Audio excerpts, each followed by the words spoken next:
After 7 titles played in release order over 13 years, multiple playthroughs each, countless attack patterns memorized to the point of triviality, I have feelings about the Souls games. I wear that bit as a point of pride, but I'm not invoking this experience as an attempt to legitimize my opinion over anyone else's. In fact, the community's tendency to treat input from less skilled players or those who have been denied access to the games with everything from apathy to malevolent hostility makes me genuinely angry. I just want to contextualize my experiences with these games. I think I'm kinda good at them, and I'm deeply enfranchised in the series. That's the perspective that colors my experience with these games.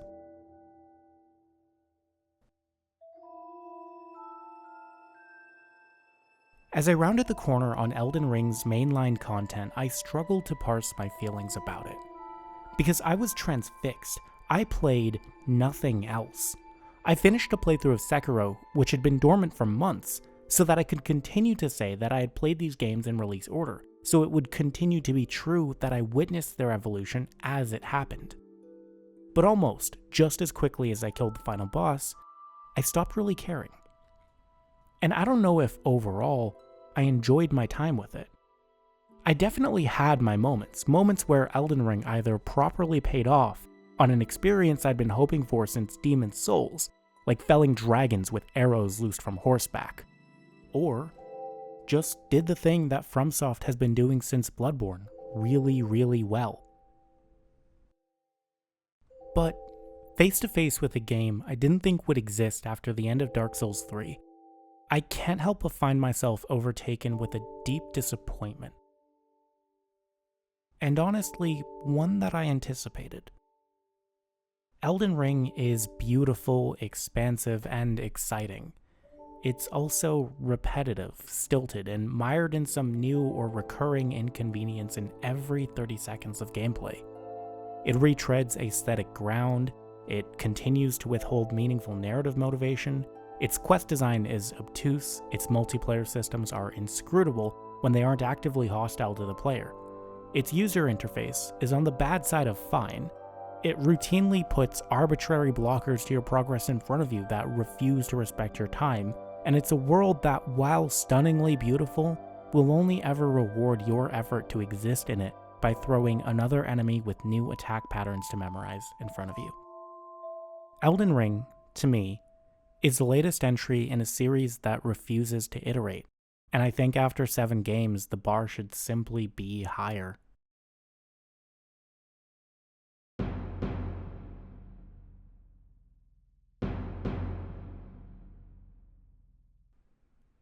The moment in my playthrough I find myself repacing the most was when I took this waygate to Nokron, the Eternal City. And while I had already visited this area from a different entrance before, I was still stunned to arrive there. It really can't be understated just how awe-inspiring this game regularly is. I took some moments to collect myself, then I walked forward where a Crucible Knight was waiting to one-shot me. It took a few tries because I think I was a bit underleveled, but once they were dead, there was nothing else I could recall here. I don't just feel like Elden Ring often fails to offer me something the previous games don't, but that they often offer me things that Elden Ring lacks. The world is beautiful, but all roads lead to combat. By comparison, the combat of Demon's Souls was never quite the point. While all 16 of its world bosses used the combat system, there are only 5 that form the DNA of the modern approach to boss design. Penetrator, don't laugh, Old King Allant, Flame Lurker, Maneater, and the Old Monk, who, if the player was connected online, actually summoned an enemy player to serve as the boss. 2 of the few bosses with a real gimmick in Elden Ring have their roots both aesthetically and mechanically in one of those other 11 bosses. Raynalla's first phase is a direct descendant of the Fool's Idol, as is Rykard to the Storm King. It was also released 13 years ago. It's slow and at times boring, and I don't see that as a bad thing. The game is rife with both opportunity and incentive to treat it as cheaply as it treats you. It is often monstrously unfair. In fact, I think in many ways Dark Souls is the worst spiritual successor to Demon Souls when compared to games like Darkest Dungeon. They aim to achieve a similar fantasy using different mechanics, where adventuring itself is highly lethal and life is cheap. Staple mechanics like the corpse running and bloodstains also make more sense within this fantasy. The message and bloodstain systems expose traps or hidden items. In the later titles, the primary hazards are enemies, and while bloodstains can identify combat, they can't aid you as crucially as they will in Demon Souls. Their main purpose is relegated to occasionally creating comedy when the community decides to make jokes that are actually funny. Because it relies on authored content, the most powerful tool in Demon Souls is memory. Contrast this against roguelike dungeon crawls that demand mastery of their core systems. I'm not arguing the series would be better if they kept this focus, I just want to highlight these differences because they contextualize many changes that follow. Souls combat is good, I like it a lot, and conceptually, I want it to take up center stage. The stamina system gives it a great tempo, and the stat and gear system, at least in theory, afford it a ton of variety. And just to hammer this point home for a moment, I'm about to give the combat system a lot of grief, and I stand by everything I'm about to say, but before I do really owe it to these games to give them a moment to appreciate what is there. It's a system that has to account for everything, a single player and all of their available weapons, armor, and spells, versus enemy AIs from roughly on equal footing to the player, to beastly non-humanoid enemies, to enemies that dwarf the player in size, NPCs, both enemy and allied, enemy, and even at times neutral players, who each have access to all of the options the player does. And not just the possibility of groups of these, but any arrangement of any amount of them all happening at the exact same time. I cannot think of any other combat system in gaming that has been so successful in designing for all of those factors. But I'm not the first to say, Dark Souls combat isn't that remarkable for how much the series has relied on it. Boss encounters are, I think, the core of the combat monotony. As a focal point of the game's level design and overall structure, they are both experientially monotonous, while also playing out within the game's structure with little variation. In earlier titles, the trek to the boss was regularly considered a part of the challenge, managing your replenishing and non-replenishing resources, as well as your patience. But as the franchise went on, bonfire checkpoints moved closer and closer to the bosses themselves, as they became more complex and singularly challenging. They serve as progress gates, and while they can be used effectively to communicate to the player that they may perhaps need to level up a bit, eventually they will all face a period of trial and error where you repeatedly run against them until you know their moves, and then at the right time you roll, attack, repeat. The flow of this dynamic is primarily interrupted by the depletion of resources that carry through death, like Bloodborne's blood vials or Sekiro's spirit emblems. What follows is a generally frustrating length of time spent repetitively playing to reacquire enough resources to support your next string of attempts. Blocking is rarely viable against the majority of bosses, which leaves parrying as the only defensive alternative to rolling for some attacks. Parrying is a good mechanic and I have little else to say. If you're skilled, you can roll or parry, then attack and repeat. Your offensive options don't have an immense variety either. Even after factoring for the customization of the Ashes of War, the variance in your weapon's moveset, and the different kinds of attacks available to the player, your most behavior-defining factor always winds up being whether or not your attack staggers an enemy for a follow-up. Field bosses go some ways to accounting for the predictable structure of the bosses that lie behind fog walls, though in doing so, they also exhibit some behaviors that may indicate some pretty strict limitations on what kinds of things bosses are even capable of, perhaps explaining the glacial pace that the designs of bosses and their arenas have evolved at. On the other hand, Basic level encounters that make up dungeons have more variety, but not much more, not enough to feel consistently more engaging. In swarms of enemies, you have to kite and leash them to thin out their ranks and take them one at a time, or else their off-sync attacks will stagger lock you to death, meaning a lot of your time in combat is spent backpedaling or rolling away from being punished for an attack. Backstabs and riposte can also be executed to give you breathing room with the temporary invincibility. Moreover, the series has felt to me to get more suffocatingly linear as it's progressed. Its design aggressively funnels players into those boss fights. Enemy encounters sometimes feel half-heartedly designed, with the knowledge that many players will simply run past them after enough attempts.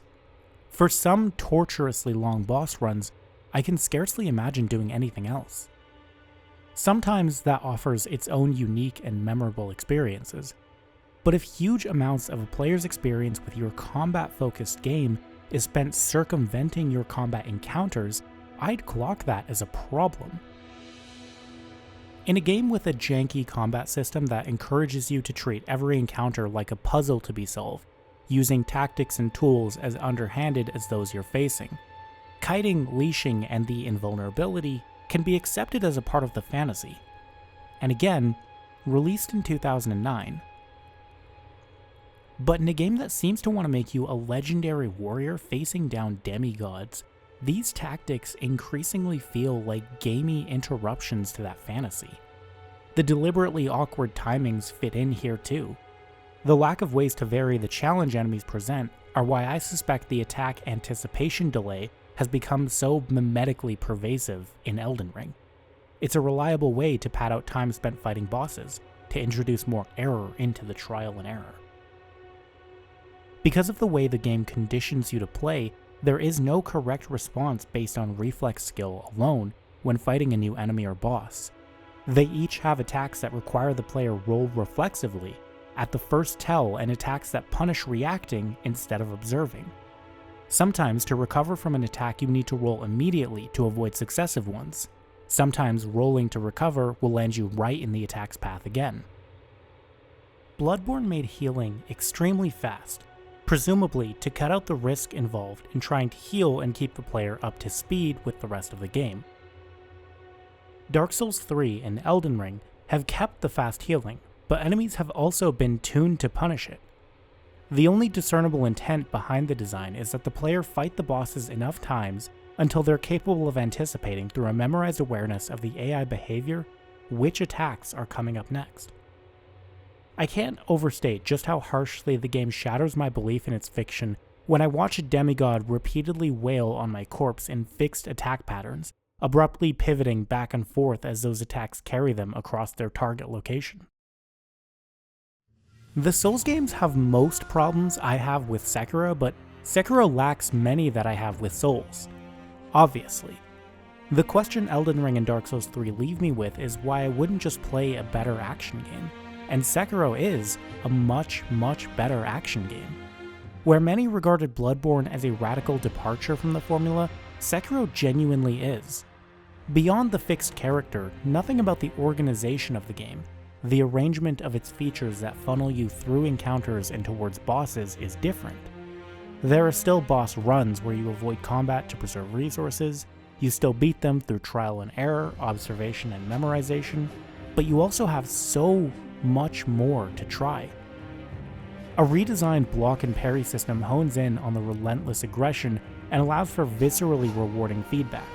A streamlined leveling system smooths out the progression, equalizing the experience and allowing for better authored challenges. Enemies will have telegraphed moves that will force you to jump above them or dodge to the side of them, and you quickly unlock counters that reward even more specific actions, giving you a full spectrum of skillful responses. It'd take too long to go over how each tool changes your options, except the Sabamaru, it sucks. But suffice it to say, at its best, Sekiro does things both with its boss fights and encounters that Souls only dreams of, and in terms of fixed attack patterns and visible AI behaviors, they're still there. Sekiro just makes an attempt to hold my belief in its fantasy for a bit longer, and for the most part, it pays off. Its problems are almost exclusively the ones it inherits from its Souls DNA. ones that Elden Ring shares but that aren't offset by such exciting combat. The lock-on camera, for example, tends to hold up in one-on-one encounters with human-like enemies, assuming they aren't too close to the player character. It then becomes one of the first tools to be abandoned against enemies beyond a certain size. The player character's attacks are oriented toward the camera, and the camera is oriented towards lock-on points. These points are stuck to the body of the boss as they move. What will occur, often, is an enemy performs an attack and you, the player, will successfully respond, giving yourself an opportunity to retaliate. However, the attack is aimed at the lock-on point instead of the exposed body of the enemy, and you'll miss. Some bosses partially solve this problem by including multiple lock-on points. It helps. Bosses that have extremely fast movements can still break the lock-on though. It doesn't do anything for how the camera collides with the environment, as can be observed when you lower the camera to make an attack that reaches upward. Occasionally, it'll catapult you off a weird ledge, but it becomes an especially devastating issue with very large and very mobile bosses who start colliding with and obscuring the camera. For example, lock-on points that lie significantly above your player character's head cause your camera to spasm as it tries to pitch and pivot wildly across its axes, attempting to keep the boss in view. During this whole time, the player's movement inputs are also rapidly reorienting according to the camera. The boss's model itself may also start hitting and moving the player with collision, trapping them against walls and terrain. Escaping these situations alive is usually a matter of luck. It's not incorrect to say if you found yourself in this position that you've made a mistake, but in my opinion, making the correct way to fight towering enemies be to spend the fight unlocked and facing their ankles is failing to fulfill the promise that the boss design makes for 7 titles. This feeds into what is by far my biggest problem with the combat of every entry in this series: the clarity. The camera issues I've mentioned here are so impactful because it is really, really important that enemies and bosses have clear, readable attacks. I have a particular vendetta against large, indistinct, blobby enemy designs with excessive limbs and serpentine, off-kilter movements. Between not having the boss in full view most of the time to read their telegraphs, their attack animations failing to read distinctly from their movement animations, and their staggering animations layering on top of both, I find them infuriating.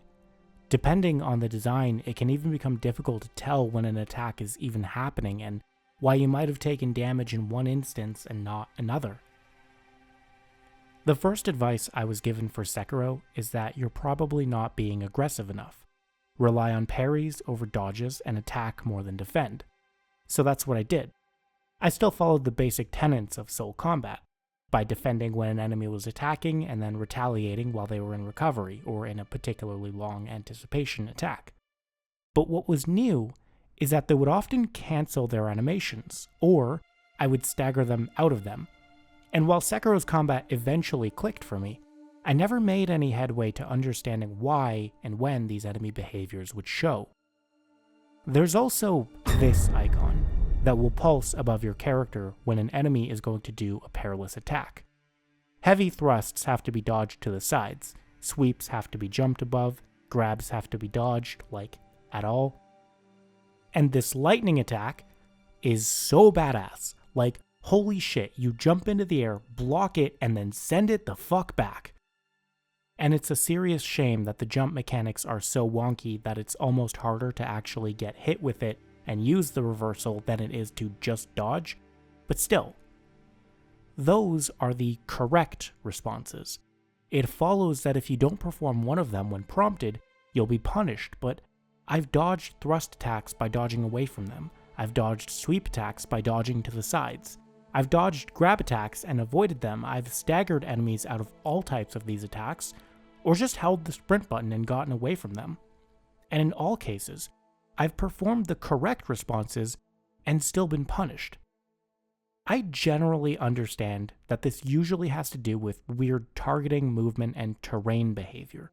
Slopes are famously the bane of Fromsoft, for example. But when all of these statements are true, and far from edge cases, I find myself regarding that little pulse with some measure of contempt. It doesn't tell you what type of attack is incoming. It doesn't come out at a fixed time before the attack would land, telling you when to react. It doesn't tell you which enemy is about to perform the attack, for if they get lost in groups or are out of camera view. It's functionally like having someone sit behind you and occasionally go, "Watch out." It wouldn't be a better game if the pulse was missing, but it's not a good solution for the gameplay concept either. It is, and only is, good enough. None of the other Souls games have a danger indicator, but they all have similar stuff. In Bloodborne, a dangerous early game enemy can be staggered to interrupt its attacks. Later on, the same enemy is no longer staggered by the same attacks. Would you know, without extensive and indelicate testing, about the game's poise values? I assume it's poise, and that the later enemy will stagger with heavier attacks. I haven't looked it up to refresh it in my mind, and the game seems confident enough in its trial and error death loop that it doesn't feel like it has to communicate it to me. It certainly never feels like it needs to communicate where an attack may land. Earlier bosses may be slow and boring, but they at least read cleanly. The infamous Waterfowl Dance's first strike has Malenia create 13 slash effects in the air, while she herself makes 4 strikes. Where are you supposed to dodge this? How many discrete heals does this give her when it fully connects? If you're knocked down, are you still able to stand up and dodge the rest of it correctly? When does the hitbox become active, and where is the safe dodge direction as the boss's forward and rotational motion create a turning radius to face you? Nearly every boss has something like this, leaving you asking if you mistimed a roll or rolled in the wrong direction. Radagon raises his hammer into the sky and drives it down, sending searing gold light traveling along the ground from him. The response to this attack is not to jump over the ground-based light, it's to roll right into the center of it. Enemies with attacks that use particle effects will waft right over your character, and you'll be left wondering why you weren't dealt damage. Is there a field of damage following the visual that you have to outrun? Better keep rolling. Sometimes a boss attack will create a shockwave with a lingering hitbox that can hit you in addition to the weapon. Sometimes a boss attack will hit once going forward and once coming back. Sometimes attacks can be interrupted with staggers. Sometimes they have infinite hyper armor, and sometimes the bosses or enemies can cancel them into defensive moves. It all meshes together to create a persistent feeling of, how does anything at all work? Does pressing the roll button recover you from staggers faster? I feel like it does, sometimes. But also, it depends on the game and the stagger. Does the backstep have invincibility frames? What the hell does a player's poise do, and why does it keep changing every game? I understand the worry about turning the game into a barrage of heads-up display elements, each fighting for your attention. I don't think trial and error should be absolutely off the table for figuring out how the game's systems work. But when the systems that define your behavior give you no ways to understand how they work, that's just not good enough for me. Especially when the strengths I think Souls is trying to emphasize, and should have, aren't there either.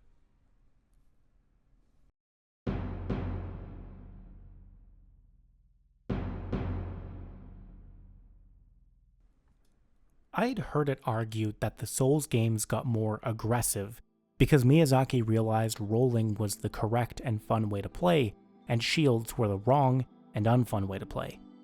And I agree with the assessment of the direction of the games.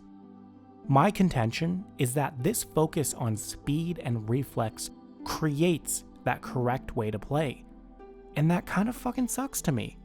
It kicks out one of the main and vanishingly few virtues of Souls combat, the variety. In Dark Souls 1, there were 3 roll speeds: light, medium, heavy. Light rolls were a benefit given to players who could stay under a quarter total encumbrance. In the early game, this meant that you had to be extremely discerning about what weapons you could have equipped, as a single unit of weight could break this threshold. In the early days of Elden Ring, players spent lots of time theorizing as to what a light roll even is. every build rolls. Shield tanking hits, which I need to assert is fucking awesome, is no longer a real option. Maybe I'm the only one that feels this way, but I feel like it makes my build less special too. I like my rolly stabby friend, and I say roll attack pejoratively a lot, but I like rolling and attacking.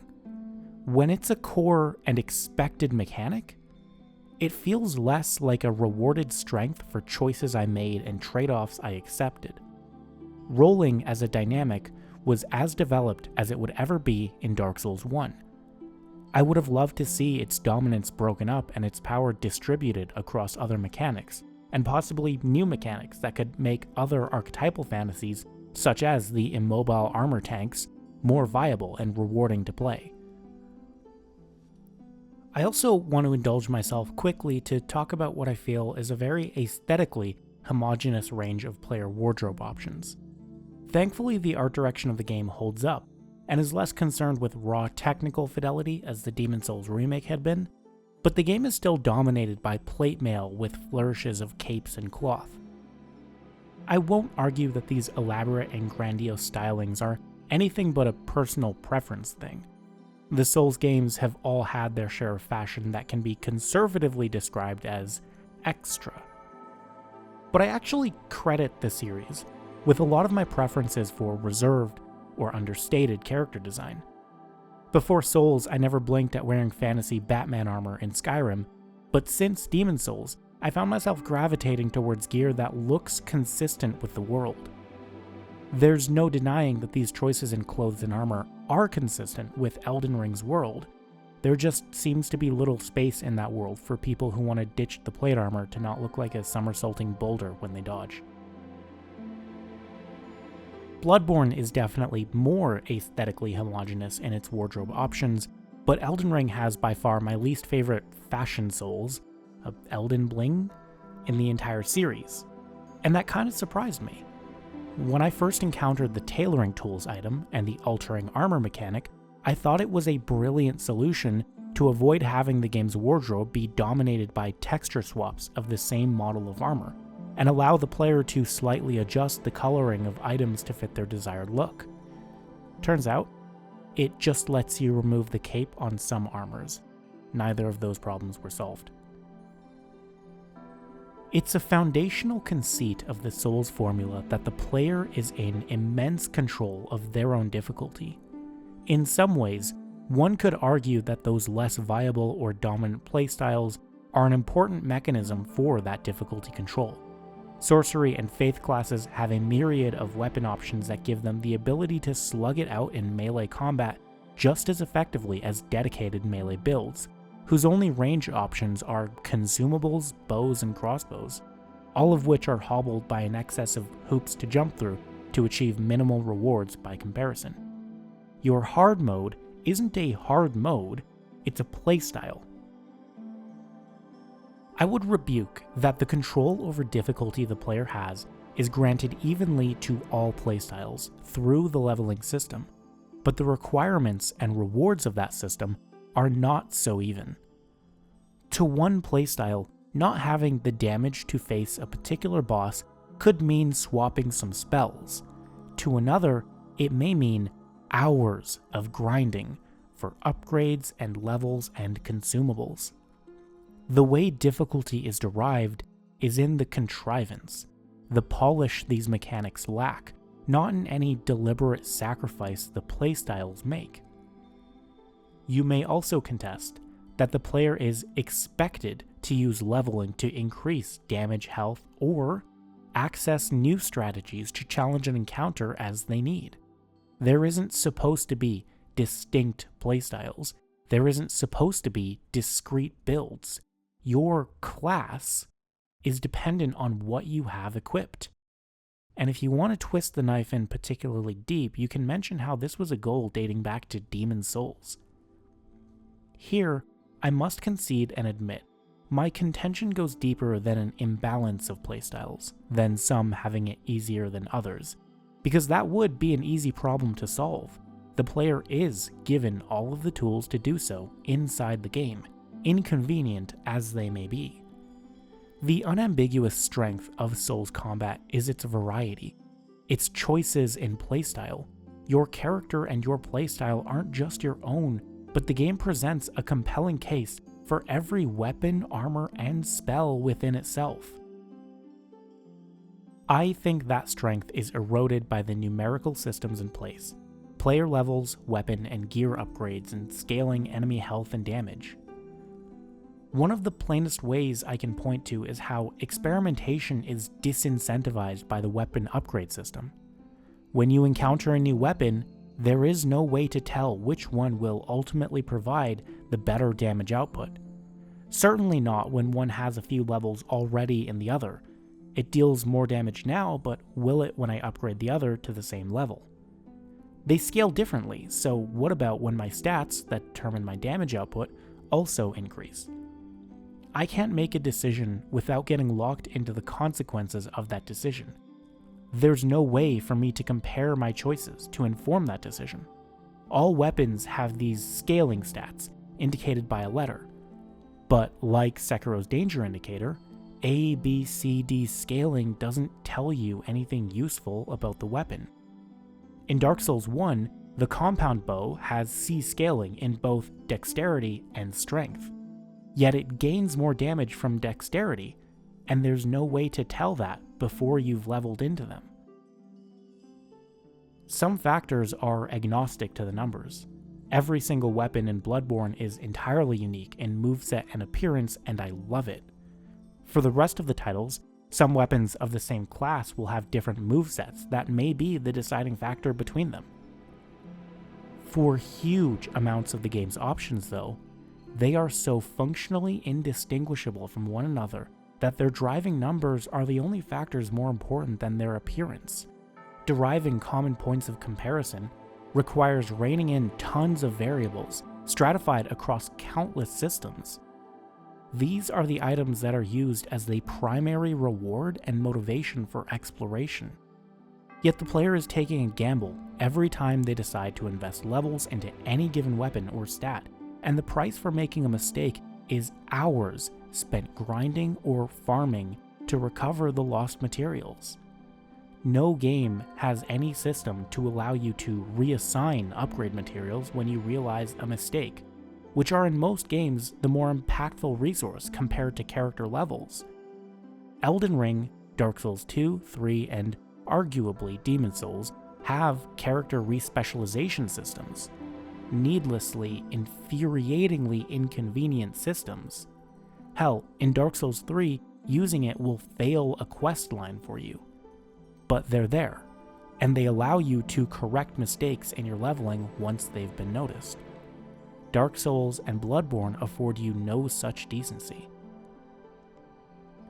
The games are also pretty good about seeding the levels with deliberately placed and counted upgrade items for you to find and upgrade your first batch of gear. When you find you've poured them into gear that makes the game too difficult for your liking, or hell, gear that you just aren't having fun with, you may find yourself clueless as to where to go to find more of what you need to course correct.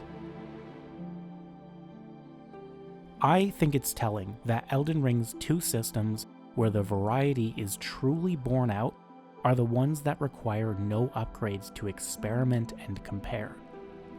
Ashes of War are abilities you graft onto your weapons. They don't require upgrades when you find them, you simply have a compatible weapon, stick them on, and try them out. There's a bit of weird behavior with the inputs between different weapons based on what weapons and abilities you have equipped to which hands. I think it could be rectified by committing even harder to the idea of customizable movesets. There are also easily exploitable abilities that further homogenize the playstyles. But ultimately, I really like the Ash of War system. Spells also require no upgrades. If you meet their requirements, their efficacy is based on the power of your spellcasting catalyst, which is itself derived from your levels and its upgrades, but it is, in essence, a way of carrying upgrades across different weapons. You upgrade one spellcasting catalyst and you may have 3 different good spells now, in addition to every single new spell you discovered.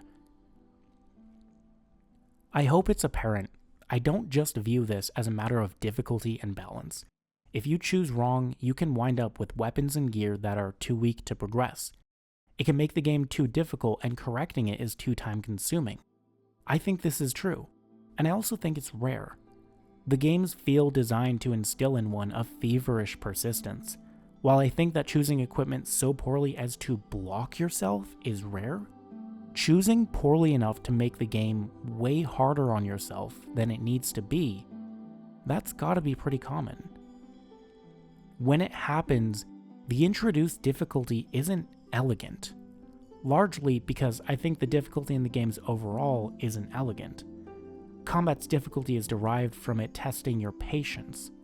Your health and your healing items in exchange with the boss's damage output determine how many mistakes you're allowed to make, while your damage output, derived from your stats, upgrades, and weapons, can be considered to be a timer, determining how long you have to avoid making them. The challenge of any given boss is learning it well enough to know what is a mistake, what isn't, and executing on that information for as long as your equipment has determined you're required to. Sometimes, these still manage to test my patience, and sometimes it's still rewarding to overcome, but it's the exception now. Being a test of patience doesn't guarantee that overcoming it will be rewarding. Sometimes it just feels like removing a splinter, and you're glad it's over. I'm pointing this out because a lot of the conversation about difficulty and skill in these games I find strange. The game doesn't seem to hold any sanctity in its own difficulty. Hell, when it is punishingly difficult, I find the numeric systems driving that difficulty extremely visible to me, and I struggle to not find it artificial. I have no idea why the community is so invested in the reputation of these games' difficulty. When abstracted, every mechanism the player has to progress and overcome the challenges, right down to looking up guides, is just a way to spend less time in the error part of the trial and error, a part of the experience whose weight is already extremely variable. If your allowance for a mistake is too little and you're commonly getting one shot, you might spend more time stuck on an encounter, especially if you play with that fervent, stubborn persistence. But you'll almost certainly adapt to the more punishing conditions in a way someone with a smoother progression, who made different choices in character and gear, was never forced to. I don't think either of these experiences are better than the other. What I find strange is that the game offers the player the ability to find themselves in either case, but never to make a deliberate choice about which they prefer. It isn't just a problem of an encounter being too difficult. Sometimes the game is also too easy. When the overarching design is so fixated on these momentous boss encounters, I think it makes sense and is in keeping with the emphasis on experimentation and variety to want to experience them multiple times. These games have yet to consolidate a way to refight the boss encounters they're built around. Dark Souls 2, one of the best in the series, don't at me, introduced bonfire ascetics. Sekiro had a menu where defeated bosses could be refought from, but the rest of the titles, beyond multiplayer, require you to play through the entire game again, up to the point of the boss you wish to fight, or have a save game that never progresses. The numerical balance system creates huge variance in experiences that seem impossible to deliberately balance for, even considering the controls given to the player, but especially considering those same controls are given to every player.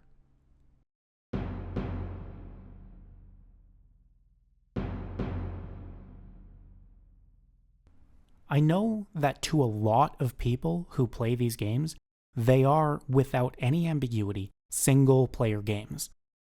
As solitary experiences, I stand behind my criticisms of the balance and variety thus far, but concede that they still have some difficulty standing.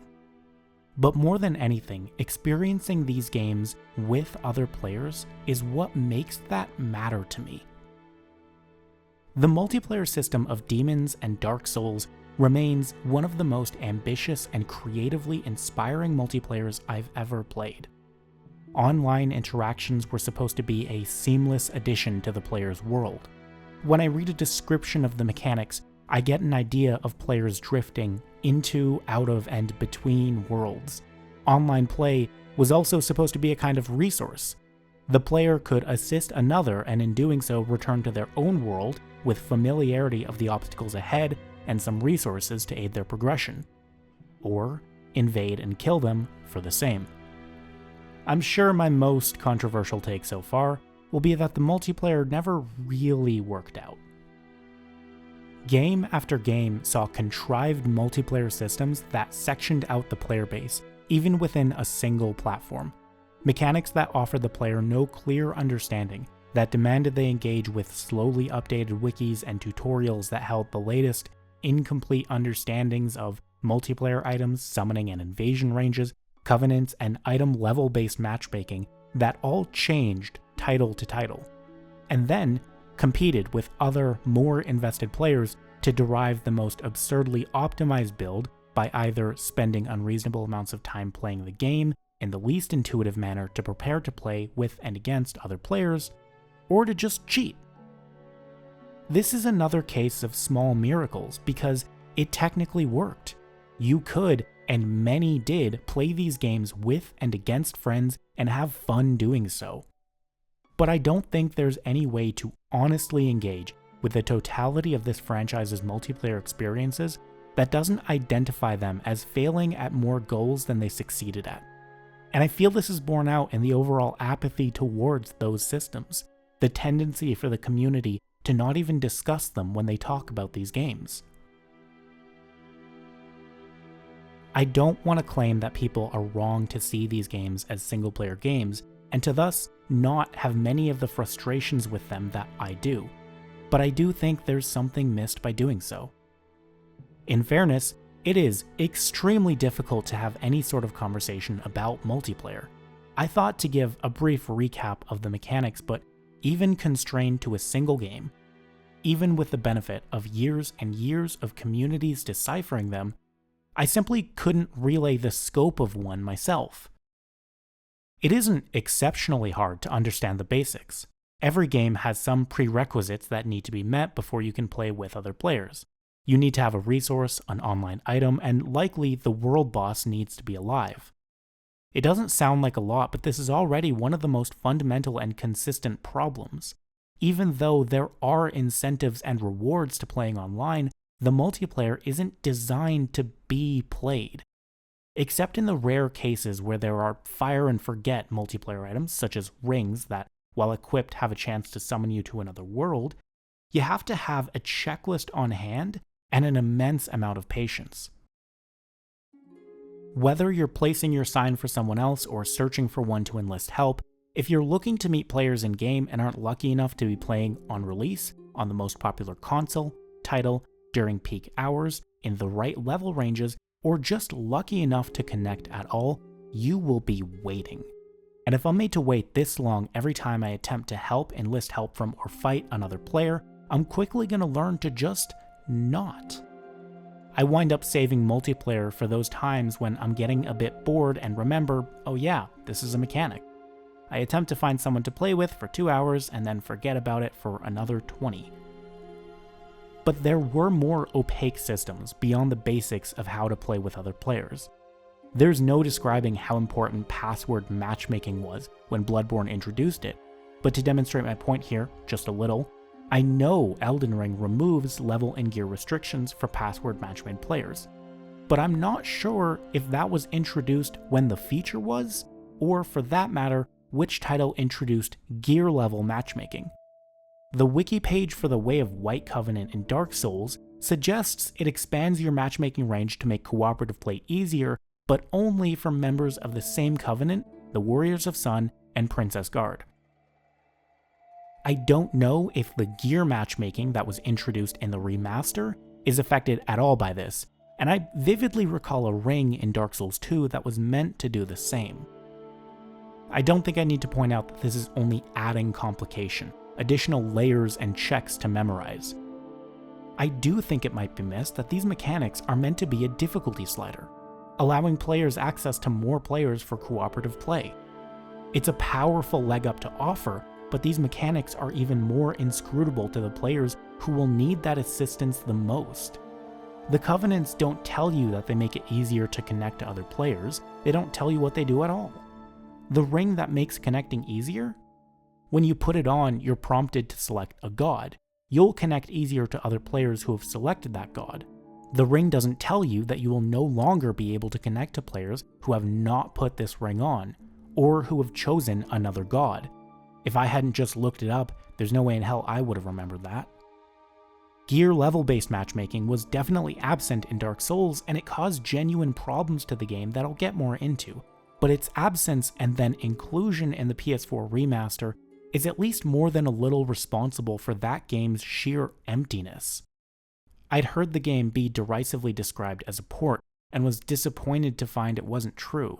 Not just because I find the overall effect of a bunch of admittedly minor texture changes lose something by prioritizing technical fidelity over artistic cohesion, but also because I was genuinely excited by the prospect of not having to learn and remember new multiplayer systems, and to play a kind of broken multiplayer I was at least familiar with. But so-called improvements to niche mechanics or glitches, depending on whether you're a member of the multiplayer community or not, change the game. Phantoms could each now heal with Estus flasks instead of needing the host to heal them. No one can heal with items during player combat anymore, and I think I recall there being a possibility of more overall players in a single world, though I don't believe I ever got to experience that for myself. The healing changes, for example, remove players' ability to exploit divine blessings against other players, a healing item that had no window to be punished before or after their use. But they also remove the ability for an invader to buy space for themselves by attacking the host's phantoms and presenting the host with a choice: continue to apply pressure and risk letting your ally die, or slow down to heal them but give the invader extra space to maneuver. These kinds of changes incline me to believe that these sparse moments of mechanical brilliance that shine through in interactions with other players must themselves have just been accidents, that the multiplayer systems have rarely, if ever, been designed with intention to the kinds of experiences that will arise in them. I don't have nearly the same level of detail memorized for the multiplayer of Dark Souls 2 or Bloodborne. I remember playing through their single-player content normally and rarely, if ever, experiencing an enemy invader. I'm sure for many this was a blessing, but it was disappointing for me. I don't think invasions were, on the whole, a great experience, but I would rather see them iterated on to become one, rather than abandoned entirely or made more scarce. They also both had minutiae that prevented me from getting deeply invested in the player versus player combat communities. Minutiae that existed in Dark Souls 3 as well, even though it streamlined access to the player combat experience in a way I might have appreciated. It didn't address those other issues. It was also, in my experience, the most boring by far. The amount of success I got by just running forward and mashing R1 kind of killed my enthusiasm for it. I wish I could spend hours getting into the weeds of individual systems, details like needing to get halfway through the game to access Dark Souls 1's arena, the value of dead angling, needing to farm for invasion items in Dark Souls 2, or how Dark Souls 3 had two covenants that were entirely identical and both non-functional, or how you have to remember to activate every single summoning pool in Elden Ring for every single character. And also how bows have always sucked for no good reason. But the more important problems are the ones that affected every single game, that most attempted to solve but either failed to or cost the entire player combat experience to. Among these was the one-way community spillover. The systems of multiplayer were intended to create seamless multi-single-player experiences, but the requirements of multiplayer combat, the hours spent farming for weapons, upgrades, levels, respec items, invasion items, healing items, and backup save files, meant that the lines between the players of either communities were drawn harshly, but there were never any mechanisms in place that effectively kept them separated from one another. You might be facing a player who's the same level as you, but experienced enough to have traversed through the game, or just used an exploit, to collect powerful gear and items they'll use to ruin the experiences of inexperienced or underleveled players. I try not to begrudge players who did not value the player combat experiences of this franchise. My first experience being invaded in Demon's Souls on the PS3 saw me killing my invader by backstabbing them and then kicking them off the Tower of Latria to their death. I think everyone deserves to experience that kind of elation, but I'm pretty sure that most people's first encounter with online play was against someone who knew what they were doing, invading their world and murdering them within seconds. This makes for a fun gag that will definitely land for the whole player base in a comedy, animation, or playthrough, but an abysmal experience, and likely one that will permanently turn off most players. It's easy, I think, to hold backstabs or bleed or whatever spell one-shots you responsible for ruining online, but I think these are all consequences of the balance of the games, of the numbers at their very soul, that render the goal of seamless multiplayer co-op and combat unattainable. There are already so many player-controlled variables presenting challenges to the creation of an authored experience, and the addition of other players creates countless unstable factors that can't even begin to be accounted for. Every game has launched with multiple, immensely overpowered edge case strategies for online combat, some of which get addressed in balance patches, some of which remain, some of which emerge long after the last balance patch has arrived. In Elden Ring, overpowered and absurd strategies seem to have become the norm rather than the edge case. And if I were still more invested in the multiplayer, I might find that more frustrating, but the reason I don't is because I almost think it's better this way. While my primary focus in discussing multiplayer is player combat, these balance issues also affect co-op. It's a common experience to summon a stranger for aid who winds up crushing the level or boss for you and feeling just a little bit disappointed that it was too easy. I can even see some ways that the potential of cooperative play is underserved by the refusal to abandon player combat, or cut it out with the weird world items and just give us some way to matchmake with other players. Raid bosses? Anyone? The homogeneity of playstyles gets crystallized even further in these communities, under the pressure to optimize. What can be a natural level progression for the main content would render you wildly overpowered in the multiplayer combat. Curating your experience of it is necessary to enjoy it. The parts of the multiplayer combat community that wanted some semblance of trade-offs and variety in their play derived level caps with like-minded community members as early as Demon's Souls. I'd be lying if I said I understood why they settled on the levels that they did, but I don't particularly find it impressive either that these informal max levels have stayed roughly consistent throughout the franchise. Or maybe they haven't and I've just consistently stuck to them. I find it disheartening that they're a community band-aid that's still needed. In tandem with all the mundane frustration of even accessing and curating your experience with the multiplayer, it's easier to take what the games have to offer on their own terms, and that's usually bad.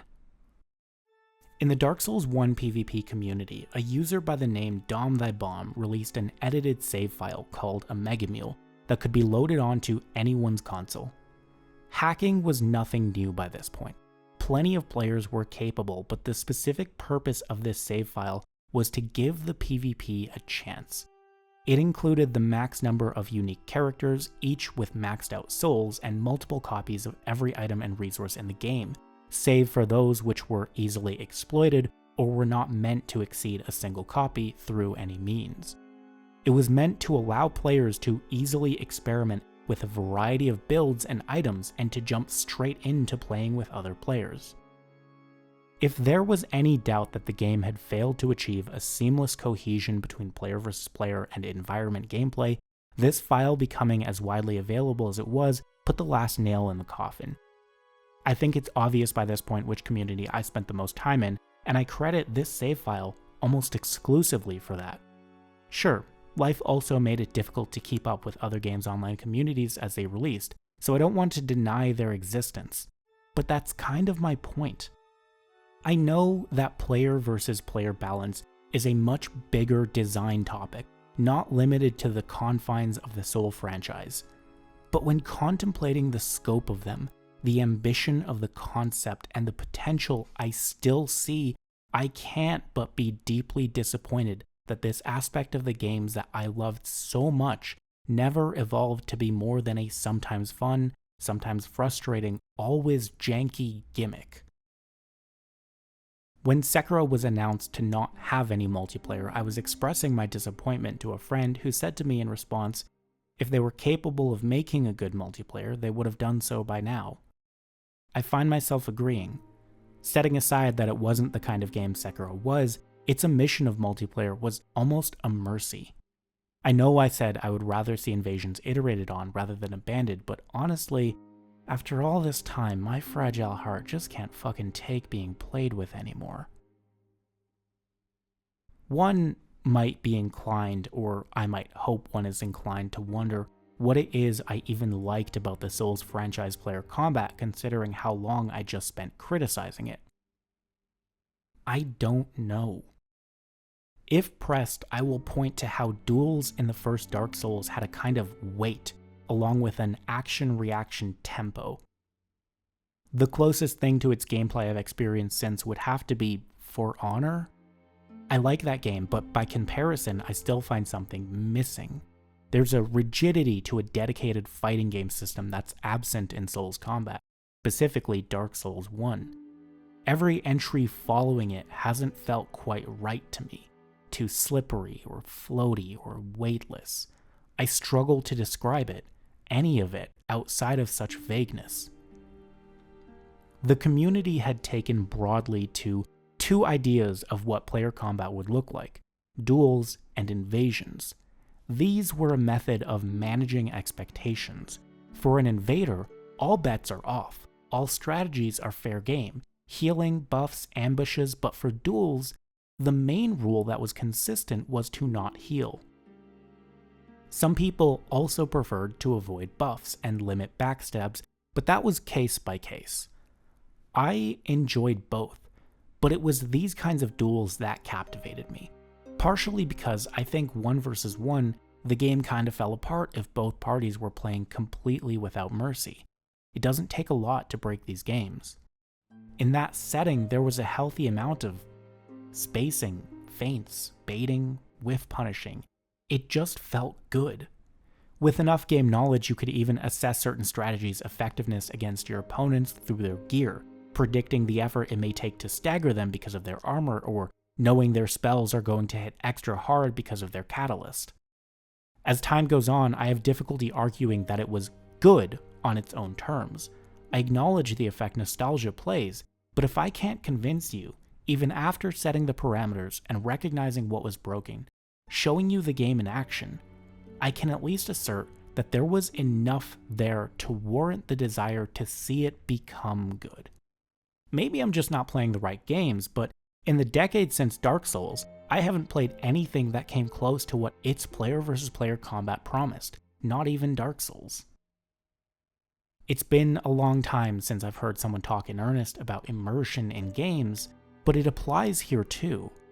The existence of other players has always been narratively justified by the world, just as much as any other enemy and your few allies. Multiplayer doesn't take place in some cordoned off simulacrum of the world that bears no consequence. And while this is the exact source of so many issues, I can't just let go of how compelling an idea it ultimately is. The Covenants even offered the possibility of heightening those aspects of role-playing by giving the players a stake in the world, defined interests to pursue. The forest hunters of Dark Souls are indifferent to the allegiance of anyone entering their domain, while the Blades of the Dark Moon seek to punish both those who have slain fellow undead and those who have shattered the illusion of an Orlando. Most players' interaction with the Covenants wound up involving farming items to level up in them so they could get a slightly stronger spell, but I want to gesture at the possibility of narrative revelations, new characters and side quests, or, like the Pilgrims of Dark Covenant and Dark Souls 2, the possibility of extra content, unique bosses or areas, something that acknowledges the player's effort to exist as an actor in the story. But that much also seems to be expecting too much of FromSoft.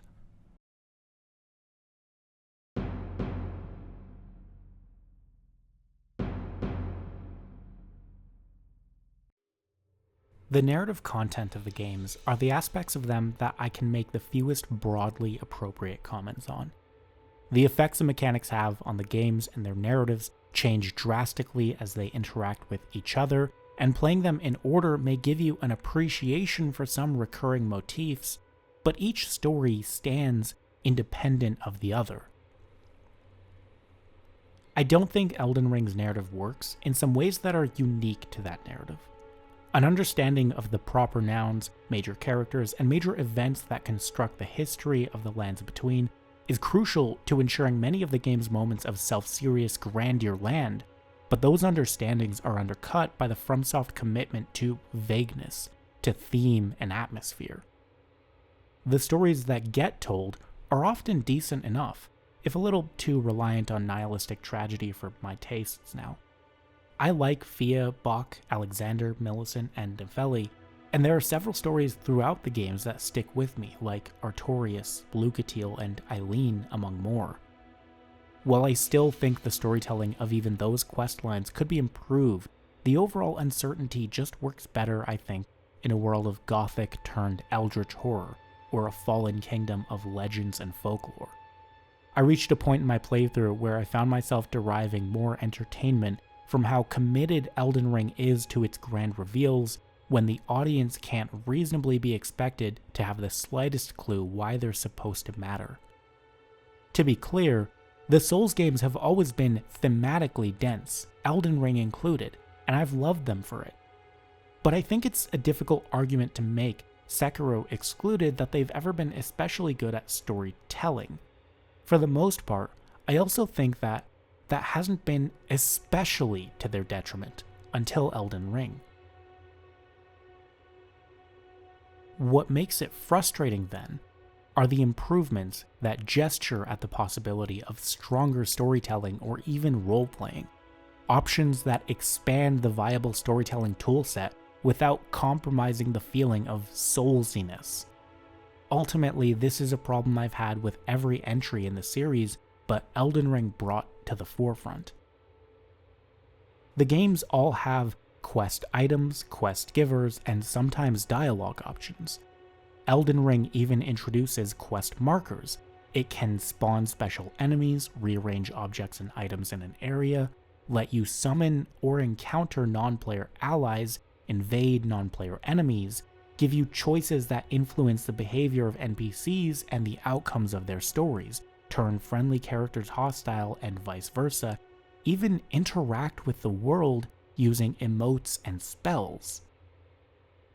The question I'm left with is, why is every quest so bad? I don't think what makes a good quest in general game design terms, where it's a relevant discipline, necessarily translates into what makes a good FromSoft quest.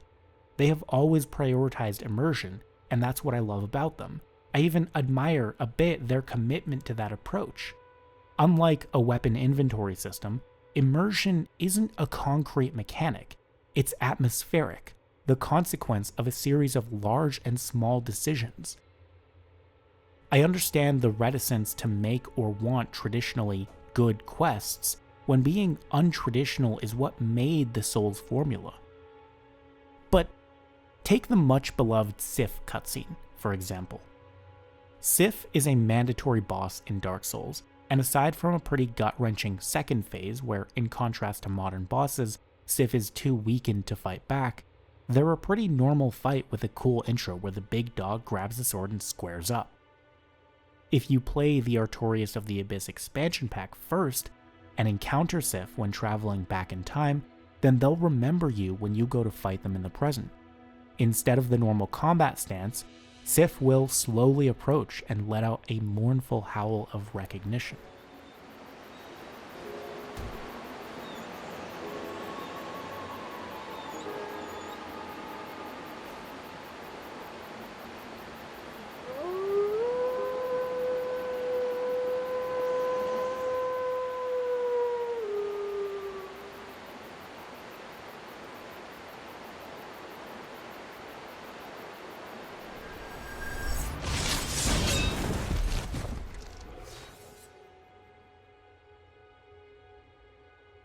To fight Sif normally, you have to collect 20,000 souls, open this door, and walk through the forest to a giant sword in the ground. You can be reasonably expected to do this naturally as it's connected to one of the first mandatory areas of the game.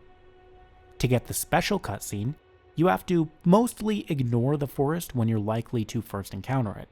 The part you can ignore is this Hydra that you have to kill. Have fun with that.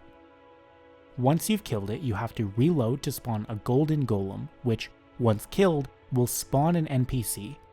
It's possible here to accidentally kill the NPC with lingering damage effects, or just by not realizing she'll spawn, and lock yourself out of accessing the expansion until you complete the entire game to try this part again. Progress through the game to about halfway finished, ring both bells, go to an Orlando, and then the Duke's Archive. There's another golden golem, which will drop a special item. Return to the spot where the first golden golem was, there's a portal. This will let you access the expansion. Finish the entire expansion, including finding Sif, who's well hidden, and summon them to fight its final boss with you. Now, when you return to fight Sif, you'll receive the cutscene. By this point, you're so overpowered the fight is trivial, and you'll probably deal too much damage to even see the second phase. I love this cutscene enough that I do this on every playthrough, depending on the character. I'll get to that in a moment. But this is an absurd amount of stuff to expect a player to do if your intent is for them to discover the moment naturally. Being clear, that isn't the intent. Sif's cutscene and their presence in Artorias of the Abyss is intended to be a secret. But I don't think every quest is supposed to be, and only a few of them are substantially less convoluted. Most quests involve nothing but finding and talking to an NPC. In Souls titles of the past, the absurdity of their locations was somewhat alleviated by the linearity of the world, and many of those quests still needed guides to complete. The right down the road joke of this animation is one that hits especially close to home once you've spent hours following the NPC's directions to find them, only for them to be several areas ahead of where I, or anyone with any sense, would bother to look. Elden Ring, by comparison, is massive, and quests do not guide you any better through them than they did, which means they're harder than they've ever been to encounter and progress naturally. They require backtracking. They require specific dialogue options. They require you to encounter the right things in different areas in the right order. They have fail states that trigger without any warning, and they have unique items, spells, and bosses behind them. There's a late game area within the consecrated snowfields called Ordina, Liturgical Town. In this town are highly mobile, highly resilient, and highly damaging enemies who are completely invisible. This was the point my frustration had warped into a kind of morbid elation. I didn't know that there was a torch that would reveal these enemies being sold by a merchant outside of Landell, but I did know, by virtue of knowing Fromsoft, that there was something like that somewhere. Like the ring in the Undead Asylum that lets you walk on the bottom floor of Sen's Fortress or Blighttown. And how the hell was anybody supposed to find it? The narrative didn't just get better when I gave up on the notion of spoilers and looked up guides to complete the quests I really wanted to see the end of. In some cases, that's the only thing that let it exist at all. On one hand, I found the game was a lot easier to play this way, to stop worrying about the quests I was failing or concerning myself with some vague idea of an untainted, spoiler-free experience. When this weird jester guy asks if I want to participate in a festival, and I reply, I'm not the festive type, because in my head, that's what my character would do. But on the other hand, I'm reminded of the Tengu in Sekiro. When encountered, he asks if I want to kill some rats, and I decline, because I could hear an odd contempt in his voice, an eagerness to dehumanize, that the game will later reveal I clocked correctly as a nationalist xenophobia I want no part of. But the game doesn't care. He remains there, prompting the same choice every time he's approached, and eventually, I realize that my character choice, not to kill who this highly suspect dude wants me to kill without question, won't be recognized by the game and narrative in any way. I won't get an extra cutscene, a line of dialogue, or a special enemy by playing Wolf as a character who doesn't blindly follow orders, at least not in this moment. But by saying yes, I may get those things.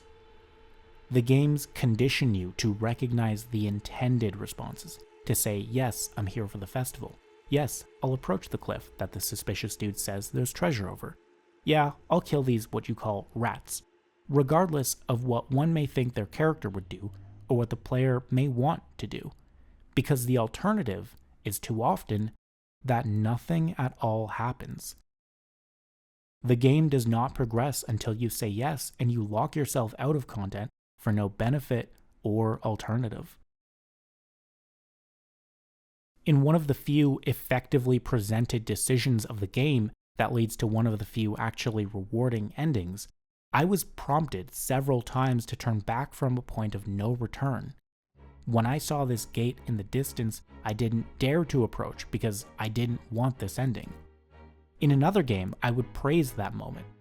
In this game, the first warning came, and until I was in a new area entirely, I was terrified that I was about to trigger a cutscene that would commit me to that ending.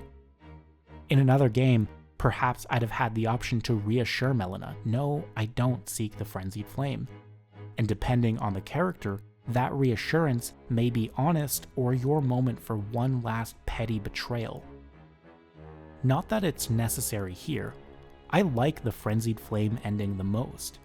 Where the Age of Stars ending feels like watching the Game Master's favorite character defeat the final boss, the frenzied flame is filled with constant reminders that this is your choice, and when it finally does end, it ends with a character swearing vengeance on you. That's really cool.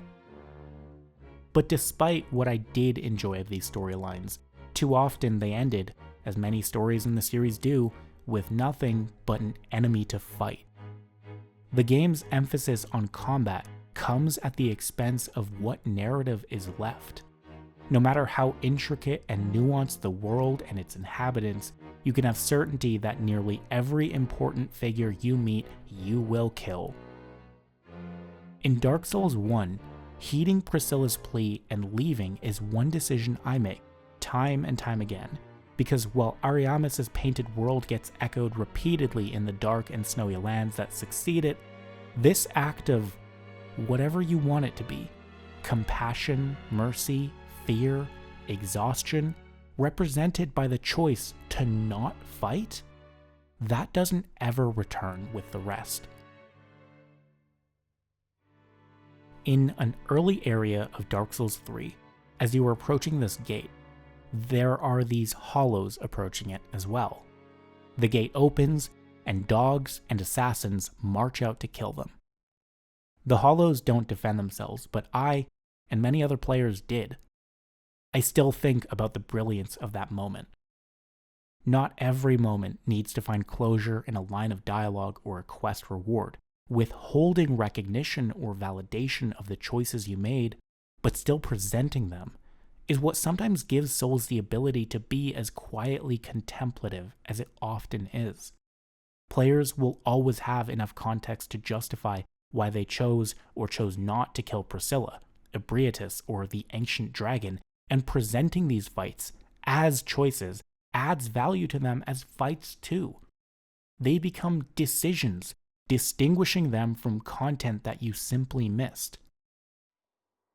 In Elden Ring, when the servants of Castle Morn revolt, kill their masters, and take the castle over, you're not given any way to have an opinion about that.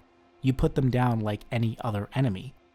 Also, Elden Ring has some seriously yikes racial coding in some of its enemies that I just don't want to get into, but I suspect is a problem of collaboration between FromSoft and R.R. Martin, who isn't new to making racist stereotypes of non-white cultures in his fantasy fiction. Much of the personal narrative to be derived from choices you make relies instead on the player projecting it into the game, where it's difficult to argue there was ever any intention for you to do so. I theorize this is a major reason Fia's hug was received with such excitement. It's a small gesture, but completely unlike anything that's been in any Souls game before.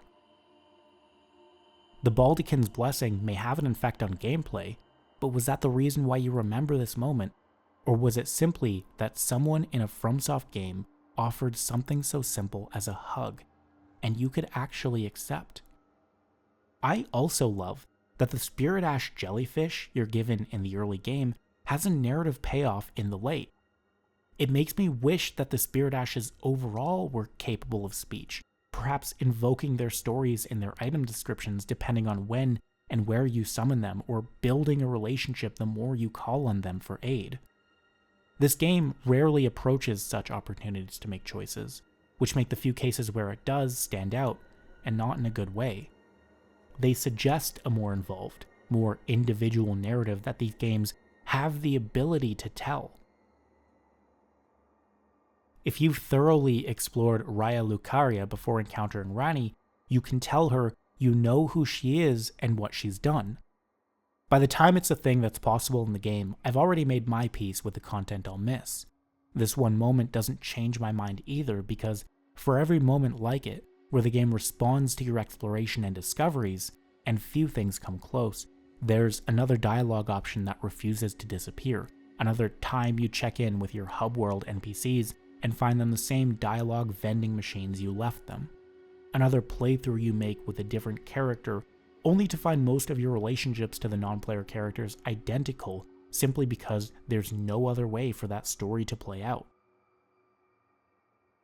A player who joins the Gravelord servants in Dark Souls must still kill Gravelord Nito as though he were any other adversary. If you encounter Selen's chained up body in Elden Ring, she'll have nothing to say about it when you return to her projected form. Lady Maria is one of my favorite boss fights in the franchise, but it feels like the climax of a character drama that you never experienced. The amount of actions you can take in the game that will be recognized and validated on a narrative level are far, far outstripped by the amount you can take that feel like they should be, but aren't. Early on, I was excited by the potential and the presence of Melina, especially as she can appear at sites of grace to initiate conversations. Finally, you have a companion to be invested in. She can trigger conversations to provide commentary and lore, hint you in directions if needed, and you have dialogue options to express yourself. I didn't expect her to become my favorite character by any means, but I was hoping for a narrative anchor. I only recently learned that she can comment on the Seamster box motivations.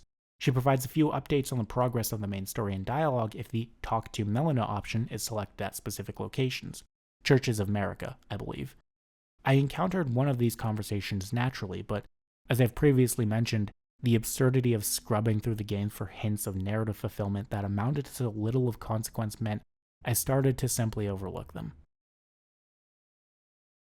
In Fallout New Vegas or Dragon Age Origins, the broad strokes of your narrative are the same as everyone else's, but your relationships to characters and experiences with locations in the world are never the same, not even between playthroughs.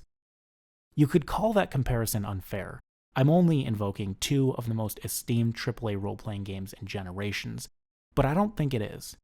I don't need a Souls game to have the same style of writing or narrative delivery as Dragon Age or New Vegas. But I really do think they have everything they need to have Dragon Age or New Vegas quality narratives without sacrificing the things that make Souls or FromSoft what they are. At least as long as what you believe FromSoft is more than purposeless inconvenience.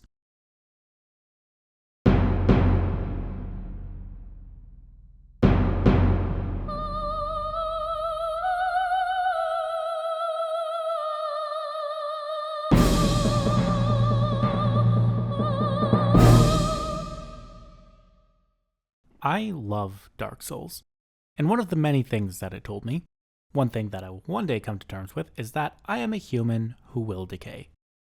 One day I will be disabled, and maybe it won't matter to me then, but I think it'd be pretty cool if I could still enjoy, at least a little, the games I love when I am. Another thing that Souls taught me was that others have their struggles too, and acts of sincere kindness can mean a lot. I want others anyone who wants to be able to enjoy these games, to find in them, to share a little bit the things that I love about them. Sure, maybe that's not totally realistic. There are some barriers intrinsic to the design. Some. But there are also countless improvements that could be implemented for the sake of accessibility, both to players who are disabled or those who are just inexperienced, without compromising that core vision. But they'll just never come. They're barely accessible to the people who they're for. You can't get a basic quality of life feature to stick around or be implemented without some weird contrivance for the sake of... why? It's not immersive to be unable to remap buttons, to have a half-second delay before you can skip the lines of dialogue, before you can upgrade your weapons, to have your attempts on a boss interrupted by the depletion of a limited resource that you'll have to spend hours grinding back, to have a limited number of respecs or need to activate summoning pools before you can play with other players. All of this on top of the countless major and minor frustrations that I've already laid out, and there's still countless more that I'm missing. The lines between deliberate decisions to limit the player and simple quality of life frustrations are so blurred. There's no discernible difference between the dialogue options that disappear and the ones that don't. Is it a choice that your arrows track so poorly that you need to reset an elevator every time you respawn? What about the pop-ups that take control from you and require a confirmation input to disappear?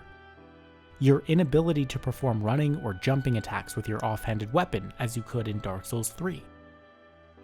I was thinking about this point a bit when contemplating the way the Ash of War system interacts with your button inputs. You can have a weapon that has a light attack, strong attack, and parry, which at first seemed unintuitive because the shoulder buttons of the controller had always been mapped to the weapons in either hand, but it started to make more sense to me. There had always been extra functionality, the ability to one-hand the weapon in your off or main hand, or to bring both up for dual wielding. Having a bow in the offhand and using its normal attack input will immediately equip it with both hands as a prerequisite to use, at which point it becomes a main hand weapon and control scheme. I found it equal parts fascinating and frustrating which Ashes of War were prioritized by your control scheme when equipped. Something that I realized was that the control scheme could be the basis for an extraordinary disabled player character system.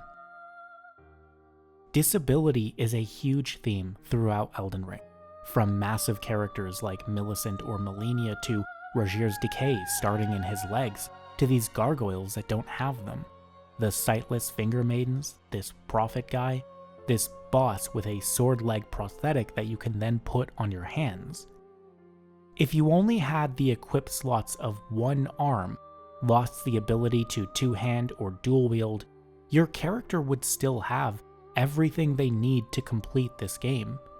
If it were an official feature the game supported with an extra ability for your weapon so you still retain 4 distinct actions with your single weapon mapped to the controller's 4 shoulder buttons, it could still be a tangible disadvantage, but one that with time you might stop even noticing. I know firsthand that game dev is hard, and from what little information is available, Fromsoftware doesn't seem to make it any easier on its devs. I'm not presenting this idea so I can then get upset that FromSoft hasn't implemented it. I'm using it to gesture towards the thought I'd had that followed. When I contemplate the reason why the games are the way they are, the good and the bad, the driving force that explains them is momentum. Dark Souls was an unexpected success that was never supposed to have a sequel. And yet, through the sheer momentous force of its success and its fans, it spawned an entire subgenre. Systems and mechanics are lifted and carried forward from previous entries with minimal reappraisal or recontextualization, relying instead on the strength of their original implementation to hold up through the transition. I don't care that each title is going to have a poison swamp as much as I do that each poison swamp is going to have an antidote that's intended but in practice useless for helping you traverse it. Because neither poison nor the antidote, like many mechanics, have been adjusted. Elden Ring is, to me, either a failure or a refusal to iterate. Coming to that realization made it apparent to me that FromSoft's mechanics won't develop more than incrementally over years. Comprehensive accessibility features that would allow disabled players to enjoy their games, they'll never be a priority. And that certainly puts a damper on my enthusiasm for something even as simple as hypothetical disabled player character representation. Or, for that matter, anywhere else this franchise can go.